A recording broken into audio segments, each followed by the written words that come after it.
WFM 91.7. WFM 91.7. Yes, welcome. It's actually a very rainy Tuesday. Yes, a rainy Tuesday this morning. But yes, welcome to HerVoice. And on HerVoice, we're going to be discussing on the topic addressing sexual harassment in politics. And I have two guests with me this morning. I have Honorable Princess Folashade Olabanji-Oba. She is the National Deputy Chairman, Association of Local Government Vice Chairman of Nigeria, and the Executive Vice Chairman, Ikorodu Local Government Area of Lagos State. And as well as I have with me Prudence Abbas. She's a politician and coordinator, Voice of Women Empowerment Initiative, Lagos Mainland Local Government. And this HerVoice is a program that condemns all forms of violence and discrimination against women and girls. HerVoice is an initiative of Women Radio in partnership with Action Aid Nigeria, supported by Global Affairs Canada. And looking into what we're going to be discussing today, gender-based violence affects women in all aspects of life. Politics is no exception, despite the impact of women on the respect of fundamental rights, human dignity, and on the good functioning of democracy. Sexual harassment is trivialized and often dismissed as the price women have to pay for being in politics. And it also holds back women's access to leadership positions and impairs their ability to fulfill their elected mandate if elected. And it is equally important to strengthen policies, legislations, and other measures to put an end to sexism and violence against women. And yes, we're just going to be going straight into what we're discussing this morning. And I'm going to start with Honorable Princess Folashade. I just want to get to know how have you experienced or witnessed any form of sexual harassment through your journey in politics? Good morning. Well, I wouldn't say I've had such an experience. Okay. I have heard some. Okay. But sexual harassment is really something that most times it's behind the walls. It's not easy to be proven. It's what the person that either is trying to commit the offense or whatever, a bit tricky, but it's there, like in any industry, okay? And in politics, we have more women really on the field, and most times they say silence hides a lot of violence, a lot of assaults and all that. In our culture and climate, it is not something that it's very easy to prove. Okay. Like other countries. Yeah. So you mentioned the fact that you've heard.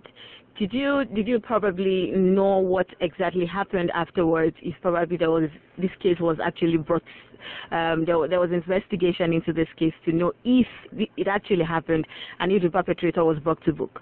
Well, one thing I want to say is I'm glad my party, the policies are there to support, whether it be the female or a male that is being exposed to any kind of abuse or whatever. And because of that, there are procedures to where those things are proven as well. So now investigations will probably still have to be done, but it's always one person's word against the other. And going further down, trying to now ascertain the facts or going to court and all that, I haven't head of any. Yeah. All right. Thank you very much. Thank you. All right. So I'm coming to you now, Prudence, and welcome. Yes, I did actually greet her. She greeted me good morning. It's a cold morning. Yeah. Understandable. Good morning. Yes, good morning. It's a pleasure being here. Thank you very much. Now, you heard what she said, especially on the issue of, women not being able to come up to speak. And, she said something. She said silence actually hides a number of things. Yeah. So what do you think actually is the way forward, especially when it has to do with the issue of sexual harassment in politics? What are some of those things that you think can be done to eradicate this? Actually, we'll look at the political perspective itself. Women are prone to sexual harassment. Okay. But until there is an evidence, you understand what I mean? If someone comes up claiming that he was harassed or she was harassed, there should be an evidence to prove that such actually existed. The thing there is that the women need to come out, break the silence, see something and say something. But you see, in our party, the party is supreme. And if peradventure a woman is a victim of sexual harassment, she looks at the stigmatization and tends to hide herself because she will not want to be a mockery. And again, sometimes when she now decides to take the case up, maybe she might decide to report the case to an NGO, because we handle cases like that on sexual harassment, exploitation, and rape, and child abuse, all those stuff like that. Sometimes we refer cases to Mirabel, social workers, even the police. We deal with the police. There's a case I'm even handling of recent. I was at Panti for the past 3 weeks. I've been in Panti because we made some arrests on assault on a woman, and we are still on it. But the thing there is that women tend to be afraid when they decide to report the case. So what would you say is actually the way out of this now? We know that this is actually something that has really, really lingered for so long. Yes. So what would you think is the way out? Yes, we need more of public enlightenment, whereby the civil society organization and the media, which is the fourth tier of government, should come together, fight, and make sure that the issue on sexual harassment, exploitation, and abuse is being opened, no longer covering. And then we'll look at reorientation of the men. Men need to know that women have their pride. Men need to respect the women. And in the area of, you don't force a woman into having sexual intercourse. You must respect our mutual understanding for a no. If she says, I don't want, I don't want. But when you get to the extent of other duress, trying to force her to have sexual intercourse, I believe such things are not good. And again, we look at the area of we women. You know, in those days, when we see people learning or going for trainings of taekwondo, you know, we tend to mock them, but to at present days, women should go and learn some defensive skills, so that when such occurs, you're able to defend yourself. You're able to defend yourself and hit the man at a place that, you know, immediately she has to run for her life 24/7. She has to run for safety. And that's all I have to say. All right, thank you very much.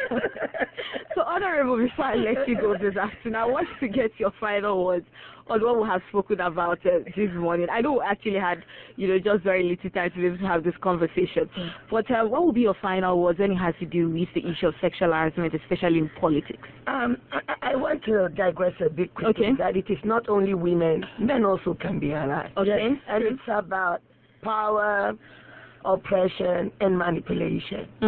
The harassment comes in different forms. And so we all need to just be sensitive in our environment and try to redirect the mindset. Contacts to be avoided as much as possible. Like, you know, and when you want to praise on merit, not on physical looks or whatever, you know. So just avoid putting yourself in a situation to where you can easily be compromised.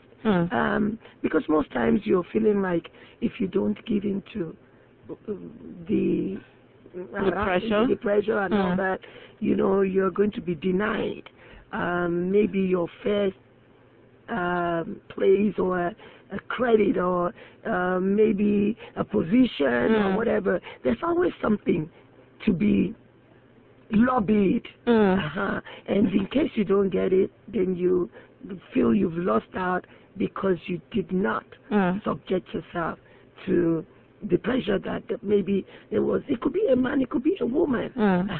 So, but all in all, I think that the party that you belong to, you must be careful. You must look at, I mean, I'm very proud of my party because it's very gender friendly, and the policies are there for everybody to be safe. And we are sure that be you a man or be you a woman, you know, you're protected to be at your very best and at your and give your very best. Thank you so much. Thank you very much, Honorable. Yes, and I would like to get your final word. I would like to say that women should make themselves relevant politically. Okay. And let's stop this abnormal attitude that has become a norm politically, whereby women believe to get a position or to be somebody, you need to date or give out your body. You understand? To get a position. But we need to be relevant. When you are relevant, all other things will be added in place. And I would like to say that women too should speak out, because we have the social media, we have a lot of people coming out now singing that issues of sexual harassment should not be covered. We should forget about the stigmatization and move on. Report cases. There are a lot of NGOs that are out there that are willingly and readily to spend their money. They are not interested in your money. Just give us cases. Most especially our NGOs and women, Voice of Women for Self-Alliance and Empowerment Initiative. The case on ground now, we are the ones spending our money on it. What we want is justice, and justice for women. Thank you very much. Thank you so much, and thank you very much, Honorable, for coming in. Thank you for having me. Thank you very much, Prudence, for coming in also. And in conclusion, we must take action to ensure that a safe working environment is made available, a political space of free of sexual harassment. Women Radio calls for an end to impunity of perpetrators by applying disciplinary sanction, and will also appeal to political parties and stakeholders to establish codes of conduct and take action to challenge gender stereotype, patriarchy, misogyny, and the culture that tolerates and condones acts of violence and harassment of women in politics. And thank you very much to the production team, and thank you so much to our guests. HerVoice is an initiative of Women Radio under the Women Voice and Leadership Project, with support from Global Affairs Canada. Thank you very much for staying tuned. I am Bukola Balu.